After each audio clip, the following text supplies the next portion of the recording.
Hello, and thank you all for joining us for a very special edition of EMA Cloud Rant. Today we're going to be talking about RSA 2017 and our wrap-up from the show. I'm Steve Brasen. I am Research Director covering Systems Management topics, and I'm joined by Dave Monahan, who covers security management for EMA. And both of us were attending RSA last week, and we're very excited to return and share some of our impressions of the show with you. Now, for me, I'll tell you that this is the first time that I've been to the show. So what'd you think? Well, that's a great question. It was pretty overwhelming. You know, those of you who follow me know that I cover principally endpoint and mobile management topics. And having so many vendors in that space under one roof. In fact, I would say outside of Mobile World Congress, this is the highest density of endpoint management vendors in one place was at RSA. So it was quite overwhelming. As I understand it, 43,000 attendees at this show. I haven't heard the official numbers, but it was well over 40 this year. Yeah, it was crazy. Yeah, that's what I understand. Yeah. I think there was between 500 and 600 vendors. I think that's right. That might be. That sounds about right. I think that's yes, spread across North Hall, South Hall, West Hall, the Marriott. They were all over. Yes, as we were dodging through all the construction work that's happening Absolutely. at the Moscone Center in San Francisco. But it was a wonderful show, and excited to give you some of our impressions.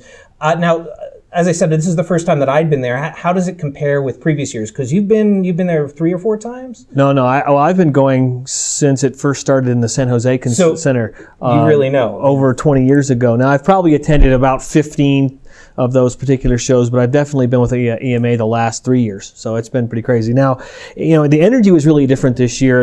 I think probably due to the construction outside the center, there was a lot more traffic in the North Hall than there was in the South Hall, which has generally not been the case, right? That was a complaint that was a couple of years ago that the vendors, when they first opened up the North Hall, they weren't getting enough traffic. So they were very happy this year. The other thing that was kind of odd is you had a lot of vendors that were actually purchasing booths in both halls, which made it easier to find them in many ways, but it also, I think, excluded other vendors that might have wanted to get in. So that was kind of a bummer. You know, there's only a limited amount of space that they can Exactly right.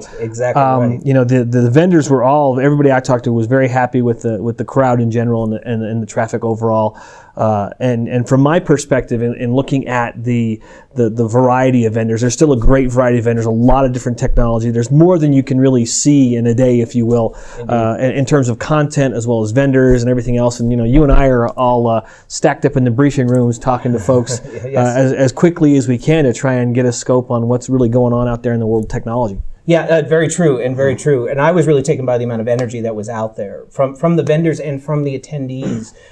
So excited. Security, I'll tell you from research that I've done, security topped every list that we've looked at so far. It's the most challenging, it's the most difficult to do, it's the most time consuming, the most expensive, it's the most important to businesses. Every list, it's topping every list now. It seems to be the most resource constrained. It seems to be, you know, the broadest variety of technology. I mean, literally everything we ask about security is up there. And that's exactly why I think we're getting such a strong response from the vendors and enthusiasm from the audience in finding solutions. And actually, that's where, from my perspective, I think the most unique thing I saw was the number of innovative solutions that were out there. Traditional security solutions, as you well know, really focus on this identification of threats, right? And then you compare known endpoints conditions to those known threats. But that only helps about 60%, I think, of threats out there, leaving a huge gaping hole in unknown threats. Yeah, there are zero-day attacks. I think it's probably higher than 60, but absolutely it does leave a significant gap around that unknown, right? We don't know what we don't know. And it's interesting also with the conference and the vendors, the big vendors tend to be towards the front and in the middle, right? Yes. And they've got the 20 by 20s and the huge booths. Exactly. But then when you get out to the fringes and you get to the small, like 5 by 10s, 5 by 20s, and the kiosks, you can actually find some really interesting technology that's just fledgling technology. It's really cool. It's got maybe a few paying customers. They've got a really solid idea, but they don't have, the big budgets, and so they're really lucky to be there. Well, but that's where I think a lot of the innovation. Exactly, that's what I'm saying. So you moved we're seeing some of it with the larger vendors too. I don't want to dismiss that, but certainly amongst the smaller vendors, for example, I spoke to Skycure. And they got a lot of buzz, I think, at this event. A lot of people talking about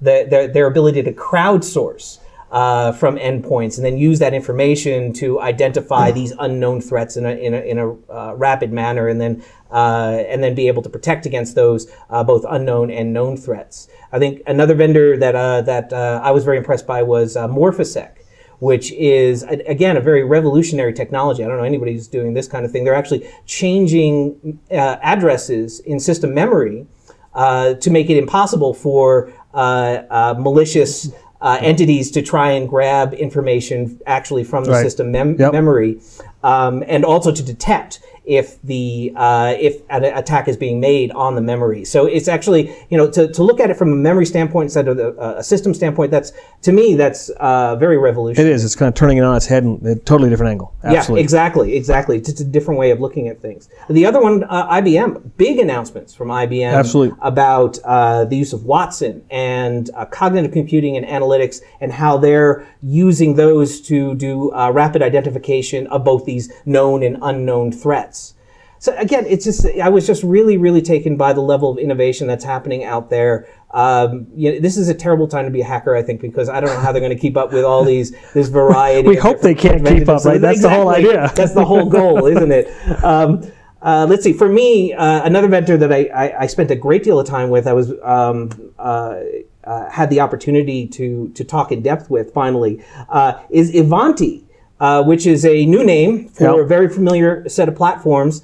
Ivanti recently came out of a merging between Heat Software and Landesk. Yep. And in addition to the Landesk management suite, it also includes Wavelink and Shavlik and LandRev and Front Range and Lumention, and all these products coming together. I will say that I had the opportunity to learn a little bit about their roadmap and where they're going, and I have to say I'm very impressed. I can't talk about it too much because they haven't publicly announced much of this stuff, but really strongly advise keep your eye on Ivanti as a company, and then moving forward where their roadmap is going, because I expect they're going to be a major player in the endpoint management field going forward. Well, I think you're right there, Steve. And one of the things that I talked to them about was their map around the endpoint management and endpoint protection. And they have a very good story with all the technologies they've been to bring together into one umbrella as they integrate those technologies more tightly, and they're able to create a single product set, right? And a single management interface.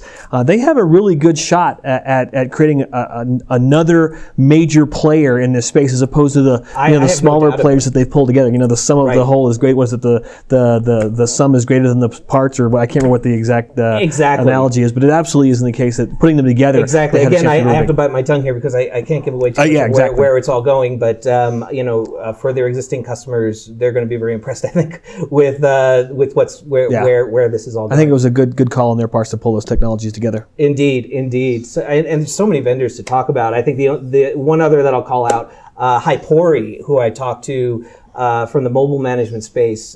They were actually they're extending their the mobile virtualization solution.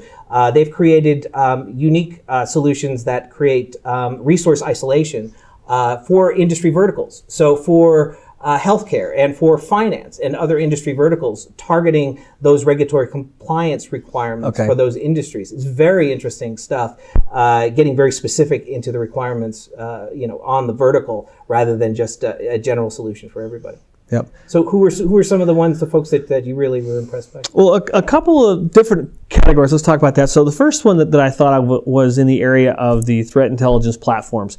And there's a company called Looking Glass that has been a leader in the data space in that for quite some time. They just have a really, really nice, rich, deep set of broad data capabilities for gathering it together and disseminating it. But there's a challenger coming up, and that particular challenger is Darklight Cyber, and they have really added their dollars and cents into AI, right? And everybody talks, AI, we've got artificial intelligence, it's all, and really the definition of artificial intelligence is its ability to be able to deal with varied types of information and make decisions that can ultimately render a similar decision that a human would make, right? Given either intuitiveness that a human has or background knowledge or the other things.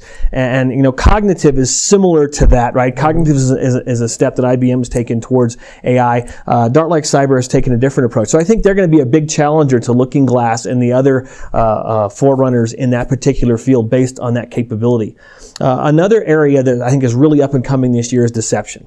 So the old concept of that is the honeypot, where you stick them out there, you let someone attack them, and they may have services running, they may just have ports open, but ultimately you're trying to see if an attacker can get to it, and two, what they do once they get there. And the idea is to map out the attack so that you can then either build a signature or other defenses to be able to do that. Well, deception technology as it stands now is the next generation or next evolution of that, and it's really kind of cool, because what they'll do is they can put artifacts within a system that are fake. And so you and I, we would never go look at those artifacts because that's not part of our normal job. You know, the odds on me picking up something in an odd directory in any particular system are really slim unless I'm looking around for something, I'm poking around. Bait. And that's one of the baits. And the other is to actually create deceptive systems which don't really exist out there, but they exist in the DNS cache and they exist in other areas of system that you might be scanning to try and gather information. So again, the idea is I might be scanning and say, oh, that looks like a data repository over there. I'm going to try and log into that,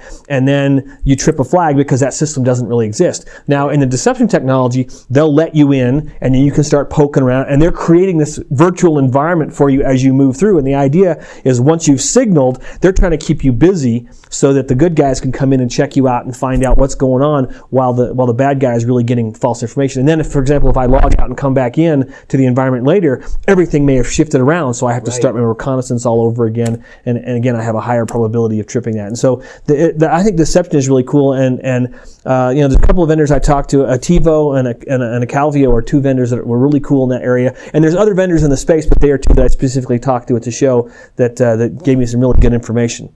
I think the third area would be endpoint technology, and you mentioned how Morphisec does that. Nehemiah is a new company in ways. The technology that they're using, they're kind of taking the Ivanti approach, in that they've conglomerated a number of different technologies together, and now they're making it all right, if you will, into a single interface and a single capability.